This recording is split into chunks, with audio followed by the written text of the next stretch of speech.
नमस्कार विद्यार्थी मित्रांनो, ओएसिस करिअर पॉईंटच्या यूट्यूब चॅनलमध्ये आपलं स्वागत आहे।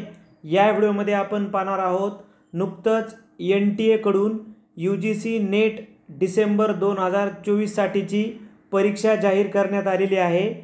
नेमकं परीक्षेचं वेळापत्रक काय आहे, परीक्षेची पात्रता काय आहे यू जी सी नेटच्या, त्याचबरोबर परीक्षेचं स्वरूप कसं असतं, किती पेपर असतात, परीक्षेचा अभ्यासक्रम कोणता आहे, पासिंग क्रायटेरिया कोणता आहे, ही परीक्षा किती टप्प्यात घेतली जाते, PhD admission, assistant professor, fellowship आणि परीक्षेसाठी महत्त्वाचे बुक कोणते वापरायचे आहेत, यू जी सी नेटबद्दलच्या सर्व शंकांचं निरसन या व्हिडिओमध्ये आम्ही करण्याचा प्रयत्न केलेला आहे। पूर्ण व्हिडिओ बघा जेणेकरून तुम्हाला यू जी सी नेटबद्दल संपूर्ण माहिती मिळेल। ठीक आहे, तर NTAच्या वेबसाईटवरही आणि आपल्या टेलिग्राम चॅनलवरही ही माहिती पुस्तिका तुम्हाला इन्फॉर्मेशन जे बुलेटिन आहे हे इथं प्रोव्हाइड करण्याचा प्रयत्न केलेला आहे। व्हिडिओमध्ये महत्त्वाच्या बाबीवर चर्चा करूया आणि अजून डिटेल तुम्ही सर्वांनी वाचायला पाहिजे। यू जी सी नेटबद्दल डिटेलमध्ये माहिती तुम्हाला या बुलेटिनमध्ये दिलेली आहे, त्यामुळे याचं जे PDF आहे आपल्या टेलिग्राम चॅनलला तुम्हाला प्रोव्हाइड करण्यात आलेलं आहे, त्यामुळे टेलिग्राम चॅनल जॉईन करून हे PDF तुम्ही वाचा। ठीक आहे, तर सुरुवातीला टाइम टेबल दिलेला आहे, तसं NTAनं एक दिवस अगोदरच तुम्हाला टाइम टेबल दिला होता, आपण त्यावर स्वतंत्र व्हिडिओही बनवला आहे। तरी पण एकदा आपण ज्या महत्त्वाच्या डेट्स आहेत त्यावर आपण एक ओव्हरलुक करून घेऊया। आपल्याला माहिती आहे की 19 नोव्हेंबर 2024 पासून आपल्याला फॉर्म भरायचे आहेत यू जी सी नेट डिसेंबरच्या एक्झामसाठी, ते 10 डिसेंबर 2024 पर्यंत तुम्ही फॉर्म भरू शकता। त्यानंतर महत्त्वाची डेट आहे आपली एक्झाम डेट जी आहे ती एक लक्षात ठेवा, 19 ते 10 डिसेंबर या दरम्यान तुम्हाला फॉर्म भरायचे आहेत। करेक्शन जर फॉर्ममध्ये काही जर प्रॉब्लेम असेल तर तुम्ही 12 व 13 डिसेंबरला करेक्शन करू शकता। आणि आपली एक्झामिनेशन डेट जी आहे यू जी सीनं दिलेली ती आहे 1 जानेवारी 2025 ते 19 जानेवारी 2025 या दरम्यान एक्झामिनेशन डेट दिलेली आहे। पेपर किती काय आहे ते नंतर बघूया, इथे पण माहिती दिली आहे। फी स्ट्रक्चर पण त्यांनी दिलेलं आहे। जनरल अनरिझर्व्ड जे स्टुडंट आहेत त्यांच्यासाठी 1150 रुपये फीस आहे। जनरल EWS OBC NCL साठी 600 रुपये आहे। त्याचबरोबर SC ST त्याचबरोबर PWD स्टुडंट आणि थर्ड जेंडर स्टुडंट यांच्यासाठी 325 रुपये फीस असणार आहे। ठीक आहे, आता आपण जे तुम्हाला हे अर्ज करायचे आहेत परीक्षेचे, हे तुम्हाला ऑनलाईन पद्धतीनं करायचे आहे। जे रेग्युलरचे विद्यार्थी आहेत ते तुम्ही स्वतः करू शकता, पण जे न्यू स्टुडंट आहेत त्यांनी कम्प्युटर सेंटरवर जाऊन अर्ज केले तर म्हणजे चुका तुमच्या कमी होतील। त्यासाठी ईमेल ID असेल, मोबाईल नंबर असेल, जो तुमचा चालू मोबाईल आहे, चालू ईमेल आहे तो द्या, आणि जे जे गोष्टी ते मागतील त्या तुम्ही देऊ शकता। ठीक आहे, इथे तुम्हाला बुलेटिनमध्ये डिटेलमध्ये त्यांनी माहिती दिलेली आहे, ती तुम्ही वाचून घेणं अपेक्षित आहे। त्याचबरोबर ही जी एक्झाम आहे ही एक्झाम तुम्हाला 3 कॅटेगरीमध्ये देता येते। ठीक आहे, तर पहिल्या कॅटेगरीमध्ये award of JRF and appointment as a assistant professor, म्हणजे जर तुम्ही अतिउच्च म्हणजे गुणवत्तेमध्ये जर येत आहेत तर तुम्हाला JRF पण मिळेल, तिथं वयाचा क्रायटेरिया आहे तो आपण पुढे बघूया। असिस्टंट प्रोफेसर म्हणजे तुम्हाला नेट पास पण ते देतात आणि PhD साठी पण तुम्हाला ॲडमिशन म्हणजे PhD साठी सुद्धा तुम्ही ॲडमिशनसाठी क्वालिफाय होता। कॅटेगरी 2 म्हणजे थोडेसे कमी मार्क्स, तर यामध्ये JRF मिळणार नाही, मात्र असिस्टंट प्रोफेसरसाठी म्हणजे तुम्ही नेट ग्राह्य धरतात, ते नेट पास धरतात आणि PhD साठी तुम्हाला ॲडमिशन मिळतं। आणि त्याच्यापेक्षा कमी मार्क्सवाले फक्त admission to PhD only category 3, त्यामध्ये आपल्याला ना JRF मिळते ना असिस्टंट प्रोफेसर मिळते, म्हणजे नेटही पास आपण नसतो, मात्र PhD ॲडमिशनसाठी आपण ग्राह्य धरलेलो असतो। ठीक आहे, तर आपल्याला हे सहज लक्षात येईल, कॅटेगरी 1 वाले जास्तीत जास्त मार्कवाले असतात, कॅटेगरी 2 त्याच्यापेक्षा थोडेसे कमी, आणि फक्त PhDला ॲडमिशनसाठी त्याच्यापेक्षा अजून कमी मार्क्सवाले साहजिकच जॉईन होतील। ठीक आहे, आता बाकी यामध्ये चर्चा करण्यासारखं काही नाही आहे बघा. जे विद्यार्थी हे फक्त PhDसाठी ग्राह्य होतील म्हणजे कॅटेगरी 3मध्ये आणि कॅटेगरी 2मधले पण हे एकच वर्ष सर्टिफिकेट कशासाठी PhD ॲडमिशनसाठी जर तुम्ही क्वालिफाय असाल तर फक्त एकच वर्ष तुम्हाला हे वापरता येईल बघा. Be valid for a period of 1 year from the date of declaration of the result. ठीक आहे, एकच वर्षासाठी याची व्हॅलिडिटी असणार आहे. कशासाठी? PhD ॲडमिशनच्या क्वालिफिकेशनसाठी. त्यानंतर एक्झामिनेशनचं स्वरूप बघूया आपण. UGC नेट डिसेंबर जी होणार आहे ही CBT ज्याला आपण कम्प्युटर बेस्ड टेस्ट म्हणजे थोडक्यामध्ये ऑनलाईन एक्झाम होणार आहे. त्याचं मोड ऑफ एक्झामिनेशन काय असणार आहे? ऑनलाईन एक्झामिनेशन होणार आहे. त्यानंतर पॅटर्न पारंपरिक आहे बघा, जास्त काही हे सर्वांनाच माहिती आहे की 2 पेपर होतात. पहिला जो पेपर होणार आहे 100 मार्क्ससाठी ज्यामध्ये तुम्हाला 50 प्रश्न विचारलेले असतात आणि दुसरा जो पेपर होणार आहे 200 गुणांसाठी ज्यामध्ये तुम्हाला 100 प्रश्न विचारलेले असतात. दुसरा पेपर हा तुमचा जो PGचा विषय आहे त्या विषयाच्या संदर्भानं असतो आणि पहिला जो पेपर असतो हा जनरल ॲबिलिटी, रिझनिंग ॲबिलिटी, तुम्हाला रीडिंग कॉम्प्रेहेन्शन. ठीक आहे, त्याचा आपण सिलेबस पुढे पाहणार आहोत. हे दोनही पेपर तुम्हाला 3 तासामध्ये म्हणजे 180 मिनिटामध्ये विदाऊट ब्रेकचे ठीक आहे सोडवायचे आहेत. हे तुम्ही लक्षात घ्यायचं आहे.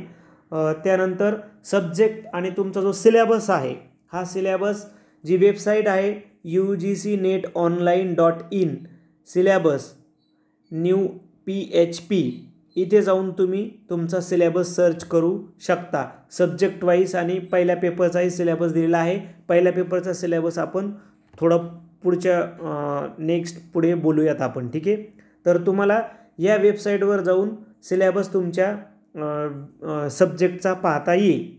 आता एक्झामचं मीडियम कोणतं असणार आहे तर नॅशनल लेवलची एक्झाम आहे UGC नेट. ठीक आहे, तर ही इंग्लिश आणि हिंदी या मीडियममध्ये असणार आहे. ठीक आहे, एक्सेप्ट लँग्वेज पेपर्स. मात्र तुमचं जर PGच लँग्वेजमध्ये आहे एखाद्या तर तुम्ही समजून घ्या तो तुमचा जो लँग्वेजचा पेपर असणार आहे दुसरा. समजा उदाहरणार्थ एखाद्याचा मराठी आहे तर मराठी जो दुसरा पेपर आहे तो मात्र त्याचा त्या लँग्वेजमध्ये आहे, हे इझी आहे. परंतु होल पूर्ण जे पेपरचं जे असणार आहे ते इंग्लिश आणि हिंदी मीडियम असणार आहे. त्यानंतर बाकी कॉमन माहिती आहे बघा जी तुम्हाला ऑलरेडी माहिती आहे की प्रत्येक क्वेश्चन 2 मार्क्सला आहे. त्यानंतर उत्तरे बरोबर आले तर तुम्हाला 2 मार्क्स मिळतात एक प्रश्नाचं उत्तर. त्यानंतर निगेटिव्ह मार्किंग नाही आहे म्हणून पूर्ण पेपर सोडवा तुम्हाला त्याचा फायदा होईल. नो निगेटिव्ह मार्किंग आहे ही पण बाब एक महत्त्वाची आहे. कोण एक्झाम देऊ शकतो? एलिजिबिलिटी अँड क्वालिफिकेशन काय आहे ते सरळ ढोबळ मानाने लक्षात घ्या. जे विद्यार्थी PG पास आउट आहेत, ठीक आहे, जे विद्यार्थी PG पास आउट आहेत तिथं थोडंसं मार्क्स ते सांगतायत की general unreserved, general EWS candidates who have secured at least 55% marks म्हणजे ओपनचे आणि ओपन EWSच्या विद्यार्थ्यांसाठी 55% मार्क्स पाहिजेत. त्याच्यामध्ये जे इतर कॅटेगरीचे स्टुडंट आहेत, रिझर्व्ड कॅटेगरीचे जे स्टुडंट आहेत त्यांच्यासाठी 50% जे मार्क्स 50% मार्क्सच काय आहेत म्हणजे 5% रिलॅक्सेशन आहे. लक्षात घ्या PGला किती टक्के मार्क्स पाहिजेत तुम्हाला? ओपन आणि ओपन EWSसाठी 55% आणि ज्या इतर रिझर्व्ड कॅटेगरी आहेत त्यांच्यासाठी 50%. ठीक आहे, त्यानंतर जे लास्ट इयर ॲपियर स्टुडंट जे आहेत PGला हे मास्टर डिग्रीच्या लास्ट इयर बघा appeared for the qualifying master degree final इयरचे स्टुडंट ही एक्झाम देऊ शकतात. मात्र तुम्हाला जसं आपण वर पर्सेंटेजचं बोललो ते 2 वर्षामध्ये तुम्हाला ह्या सर्व बाबी तुम्हाला प्रोव्हाइड कराव्या लागणार आहेत. ठीक आहे, त्यानंतर अजून काही न्यू अपडेट हीच आहे की जे विद्यार्थी आता 4 वर्षाचा बॅचलर कोर्स करतात त्यांना ही एक्झाम देता येते. ठीक आहे, 4 वर्षाचा किंवा 8 सेमिस्टरचा जो बॅचलर कोर्स डिग्रीला असणारे विद्यार्थीसुद्धा ही एक्झाम देऊ शकतात. मात्र ते JRFसाठीच फक्त ही एक्झाम देऊ शकतात. त्यानंतर बाकीच्या इन्स्ट्रक्शन ज्या आहेत जनरल इन्स्ट्रक्शन आहेत बघा, त्या तुम्ही वाचून घ्या. याचं बुलेटिन आपल्या टेलिग्राम चॅनलला दिलेलं आहे. या टेलिग्राम चॅनलची लिंक या व्हिडिओच्या डिस्क्रिप्शन बॉक्समध्ये दिलेली आहे. ठीक आहे, नेक्स्ट सेट स्टडी म्हणून टेलिग्राम चॅनल तुम्ही सर्च देखील करू शकता. जे एज लिमिट आणि काय बघा, एज लिमिट, ही एज लिमिट फक्त JRFसाठीच असणार आहे. ठीक आहे, ज्या विद्यार्थ्यांना JRF अप्लाय करायचं आहे त्यांच्यासाठीच एज लिमिट आहे. PhD ॲडमिशनसाठी आणि फक्त नेट परीक्षेसाठी एजची आवश्यकता नाही. ओके, तर JRF जर मिळवायचे तुम्हाला तर not more than 30 years as an first day of the month which the examination is conduct. म्हणजे 1/1/2025 च्यापर्यंत तुमचं 30 वर्षाच्या आत वय पाहिजे, 30 वर्षापेक्षा आत असता कामा नये.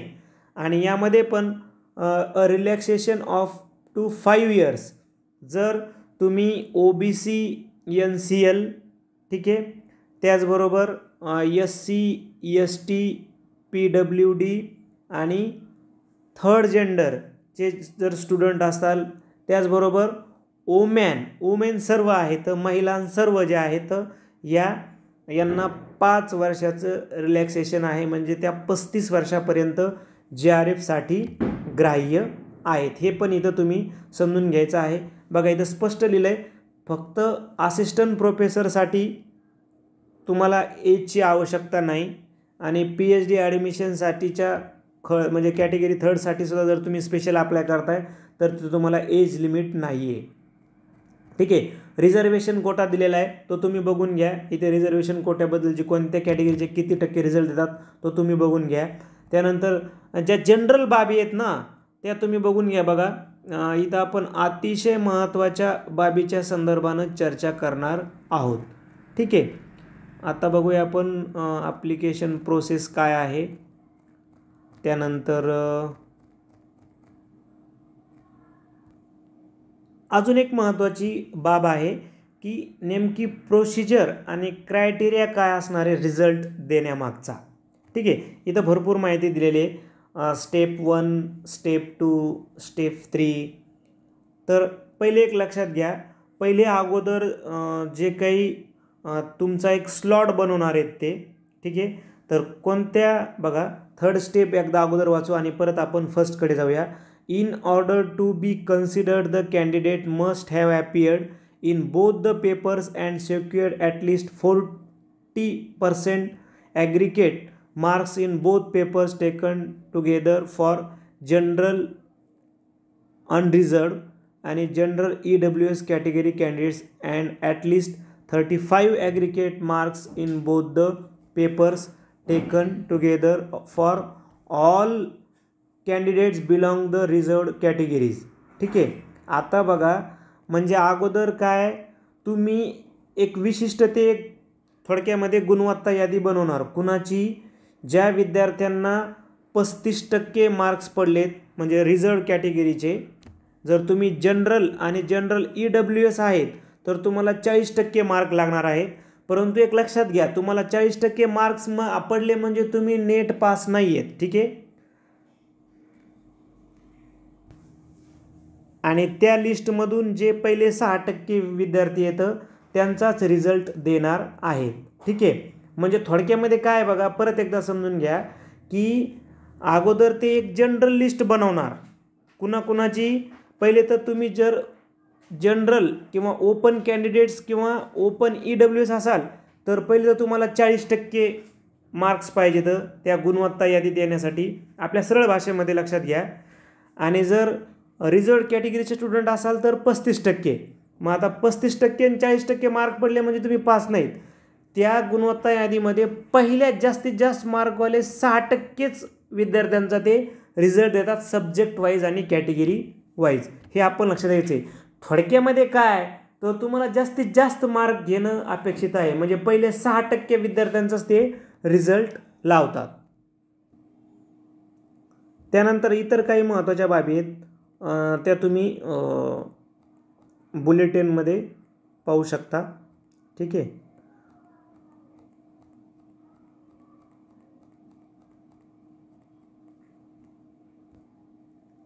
सब्जेक्ट कोड दिले तिथं, तुमच्या विषयाचा लिस्ट आणि सब्जेक्ट कोड कोणता आहे तो तुम्ही बघून घेऊ शकता. त्याचबरोबर खाली तुम्हाला सेंटर्स दिलेले आहेत. ठीक आहे. List of examination cities for the centres of UGC NET December 2024चे सेंटर्स दिलेले आहेत. आता आपण महाराष्ट्रातील कोणकोणते सेंटर आहेत बघा. ठीक आहे. महाराष्ट्रातील 128 पासनं सेंटर आहेत बघा. जवळपास भरपूर आहेत. तुम्ही जर पाहिले तर भरपूर सेंटर दिलेले आहेत. तुम्ही तुमच्या सोयीप्रमाणे सेंटर निवडू शकता फॉर्म भरताना. ठीक आहे. त्यानंतर